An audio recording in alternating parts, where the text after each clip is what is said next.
waa maktabada duubista cajaladaha ee Al-Huda Nairobi Kenya oo idin soo gudbinaysa muxaadaradani. إن الحمد لله نحمده ونستعينه ونستغفره ونعوذ بالله من شرور أنفسنا وسيئات أعمالنا من يهده الله فلا مضل له ومن يضلل فلا هادي له وأشهد أن لا إله إلا الله وحده لا شريك له وأشهد أن محمدا عبده ورسوله يا أيها الذين آمنوا اتقوا الله حق تقاته ولا تموتن إلا وأنتم مسلمون يا أيها الناس اتقوا ربكم الذي خلقكم من نفس واحدة وخلق منها زوجها وبث منهما رجالا كثيرا ونساء واتقوا الله الذي تساءلون به والأرحام إن الله كان عليكم رقيبا يا أيها الذين آمنوا اتقوا الله وقولوا قولا سديدا يصلح لكم أعمالكم ويغفر لكم ذنوبكم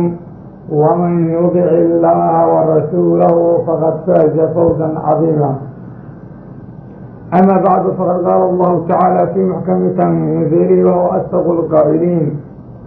الذين يتبعون الرسول النبي الأمي الذي يجدونه مكتوبا عندهم في التوراة والإنجيل يأمرهم بالمعروف وينهاهم عن المنكر ويحل لهم الطيبات ويحرم عليهم الخبائث. الله سبحانه وتعالى وهو شيء قلنا نحريستي كل عيسو إن يهين qolada raacday rasuulka sala allahu calayhi wasalam naxariista alle waxay gaaraysaa dadka raacay nabiga allah oo maxamed ah sala allahu calayhi wasalam nabigaas oo ummiga ah oo macnaha ah mid aan wax akri jirin waxna qori jirin nabigaas oo sifaadkiisa laga helay dadka yahuud iyo nasaare la yidhaah agtooda oo ku qoraa towraad iyo injiil macnaha waxaa maktuub agtooda ku ahaa towraad iyo injiil sifaadkiisa wuxuu amrayaa macruufka wuxuu reebayaa munkarka wuxuu u xallilayaa waxa wanaagsan wuxuuna ka xarimayaa ashyaada nafsadeeda ayadaa caddayso afkay ku caddayda in la mahriyo walbikruna idnuhaa sukuutuhaa gabadha bikaaradana waa in la weydiiyaa waa in lala hadlaa hadday xisoosanaya dadka nabiga sala allahu calayhi wasalam waxa uu amray fuliya waxa uu ka reebana ka hara waxa uu u xallilay la yimaada waxa uu ka xarimana isaga tagaa waa dadka adduun iyo aakhiro wanaagga gaaraya naxariista alla dadka helayaana waa kuwa kolka waxaan daraasa ku samayn doonaa haddii alla qadaro sigaarka cabitaankiisa iyo baasha la yidhaha tumbaakada waa tobaakada say u yaqaaniin dad badane sharcigu waxa uu ka qabo sigaarka iyo tumbaakadu waa isla mid maxaa yeelay sigaarkaad arkaysi tumbaaka un baa laga sameeyey bahalladaas in la cabo ama la cunona waxaa aad iyo aada ugu mamanaaday dadka juhalada agtarkooda iyo kuwa dabaalada ah waxaadna aada iyo aada u arkaysaa inta aan caqliga lahayn oo idil ama tubaako ayay cunaan ama sigaar ayay cabaan waayo tubaakada ama sanka ka qiiceeda ka siiday ama afka dhacaankeeda ka tuf waa isla mid oo wuxu waa isla tubaako waxayna sheegteen inaysan mashaaikhdoodu ka xarimin marka sida arrinkaasi og yahay ayaanu wax ka darsi doonaa haddii alla qadaro subxaanahu wa tacaala waxaan odhanayaa shaki kuma jiro tubaankada iyo sigaarka xumaantadooda qurunkooda inay wax sakraamiyaan inay jidhka bani aadamka dhibaato u geystaan shaki kuma jiro nusuusta saxiixa ah oo la soo naqliyey ayaa xaaraamnimadoodu ku caddahay caqliga wanaagsan ee nabadgalay oo aada iyo aada u degan ayaa garan kara xaaraannimadooda dhakhaatiirta aqoonta leh ee la ictibaariyo wararkooda ayaa caddeeyey qofka cuno ama caba sigaarka inuu dhib adag la kulmayo,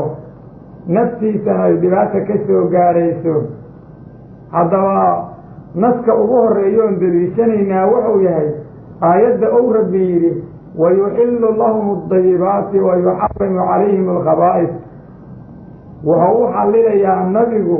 waxyaalaha wanaagsan oy ayagu iska xarimeen ama dembi ay la yimideen looga xarimay, waxaana loo xallilayaa waxaana markaa loo xallilayaa waxa wanaagsan, waxaana laga xarimayaa waxyaalaha xun. oo yuhuudda ayaa waxay samayn jireen inay sheeyaalna ayagu xallisheen oo xaaraan ah, sida dhiigga rubadda waxa baktiyey, hilibka khansiirka iyo wixii la mid ah. ashyaa wanaagsanna looga xarimay dulmiga ay galeen sababtii. haddaba dayibaadka waa waxay diintu ammaantay oo in la cuno oo la isticmaalo nala ku dhiiro geliyey. khabaa'istana waxaa la yidhaha waxay diintu cayday oo caafimaadka qofka wax u dhiba, islaamkuna uu meel adag ka abbaaray wax ka sheegiisa. dadka muslimiinta waxaa laga doonayaa inay qurunka idil ka durgaan, xaaraantoo dhan inay ka fogaadaan, xaqa inay ilaaliyaan, nusuusta keliya inay ku camal falaan. sigaarku waxuu ka mid yahay iyo tubaakada anwaacdeedu min akhbasi alkhabaa'is, waxyaalaha xunxun kuwa ugu xunxun ayay ka mid yihiin. wax walba oo bani aadamka maslaxa ugu jirtana waa uu dhibaa sigaarka iyo tubaakada anwaacdeedu dhib bay u geystaan. sidaa darteed waxaa laga doonayaa qofkii islaam ah oo iimaan qalbigiisa ku jiro inuu ka durgo isticmaalka tubaakada anwaacdeedoo idil, ousan isugu dhowaan bahasha tumbaakada la yidhaah, ama cabitaan ha noqoto ama cunitaan ha noqoto, noocay doontaha laga sameeyo, iyo geedaha sagradda oo idil oo qaadku ka mid yahay oo qurunku ka mid yahay oo bani aadamka waxa cibaadada alle ka mashquuliyo oo dhan ay ka mid yihiin, caafimaadkiisana wax u geysanayaan. marka sigaar maanta inaan ka waranno iyo tubaako waxaad moodaa hadda inaan waxba saasa loogu baahnay, inkastoo dad badan ay leeyihiin waan doonaynaa inaan ogaano ha laga hadlo. waayo dadka sigaar iyo tubaako lagala hadlayo waxaa ka horraysa inay diin ilaahayba ogol yihiin, dadkii rabbi inay rumeeyaan oy nebi moxamed sala allahu calayh wasalam ku daydaan ayaa lagala yahay. marka dad lagala ayay inay rasuulkii raacaan oy diinta dhab u qaataan, sigaar iska daya ma yeelayaan iyo tumbaako. balse waxaa la doonayaa qofkii asaga ay la tahay inuu diinta dadkeeda yahay inuu ka tanasulo. sigaar qof cabaya haddaad aragtid sayaadiinta u walaalan la yahay, markhaatigiisa ayaan la qaban karin, gabar muslimada ayaan loo mahri karin oo waa faasiq. faasiqiintana in loo mahriyo dad cafiifiina oo nadiifa lama ogola. gabar sigaar cabta nin cafiifa oo aan sigaar cabin in lagu daro lama ogola. dadka sigaarka caba war laga yeeli karaa ma jiro, maskaxdooduna tamaam ma ahan. kuwa tumbaakada cuna oo ayagu yani aan sigaarka cabin ee tubaakada sida kala cunana waa la mid. ninka qaadka cuna ayaa la mid ah, iyo dadka daroogada isticmaalo idil. waxaa ku habboonaan lahe dadkan islaamnimada sheeganaya inay diinta alla dad u noqdaan. khabiidka qurunka badan leh oo sigaarka iyo tubaakada anwaacdeedoo idil ama qaadka qof isticmaalaya ayaa lagu leeyahay waa muwaxid oo tawxiidka u fahmay. goorma u tawxiidka fahmay ilaahay sabar ma siiye, waa ka baktiga sii weli alla cunayo oo wadee. rabbiga uwadale ayaanu weydiisanaynaa qofkii khayr lala doonay ama diinta inuu wax u qabtaba jecel oo niyadiisa wanaag ku jiro oo sigaar iyo waxa lamida isticmaala allah inuu ka soo jeediyo xagga qof raaca ka dhigo. hanuunka qofka raacaa ma luma, dhibna sooma gaaro. qurunkaanu hanuun ma ahana ha layska deeyo. rabbina wuxuu nagu yidhi subxaanahu wa tacaala faman ittabaca hudaaya falaa yadillu walaa yashqa. ahadkii aniga hanuunkayga raaca ma lumayo adduunka, mana la cadaabayo ma halaagsamayo alla yidhi subxaanahu wa tacaala. midda kale rabbi wuxuu yidhi man camila saalixan min dakarin aw unsaa wahuwa mu'min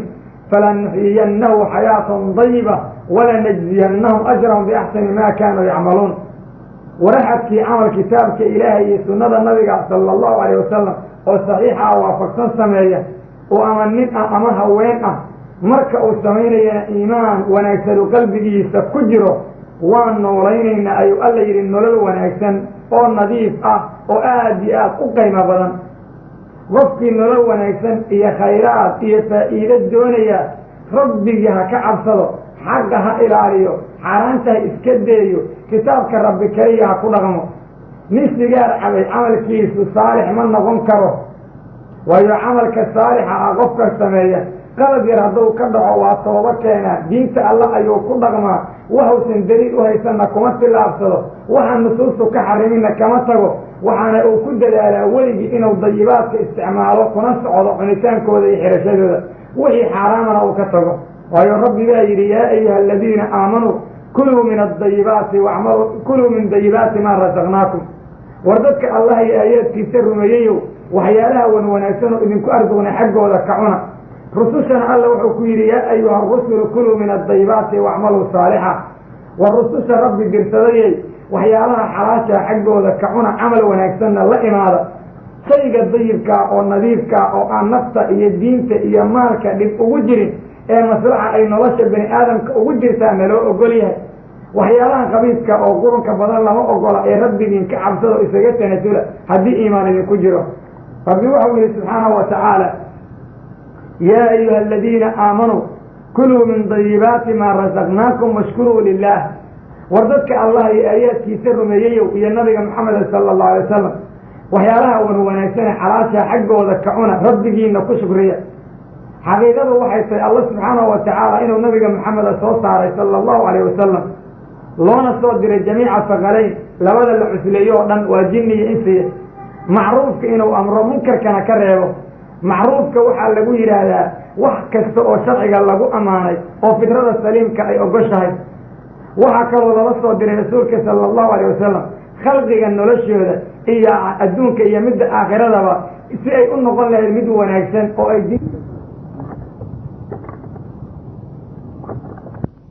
mujtamacaadka inuu hagaajiyo fasaadka iyo qurunka inuu la dagaalamo wax kastoo mamnuuca inuu ka celiyo ayaa nabiga loo soo diray sala allahu alay wasalam munkarka uu ka reebo wax walboo sharciga lagu inkiray oo qofka bani aadamka adduunka ama aakhirada labada dhibaya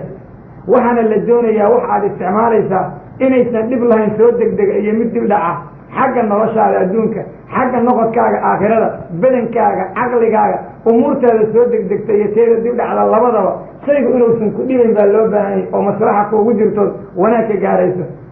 allah subxaanahu wa tacaala wuxuu amray nebigiisa inuu u xallilo dadka waxa wanaagsan ouna ka xarimo waxyaalaha xun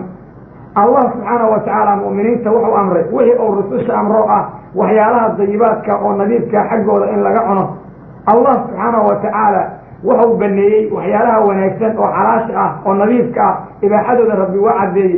isticmaalkooda waa ogolaaday in lagu macaansado noo sheegay loogana shukriyo shukrigana waxaa ka mida nicmada alla ku siiyo looga shukriyo in waxa aad cuntay amaad labisatay oo xalaasha ku ahaa aad u kaalmaysatid daacada alle ridaha alle awaamirta ay diinta ku amraysa fulinteeda iyo nawaahida ka tegitaankeeda waxaa lagaa reebay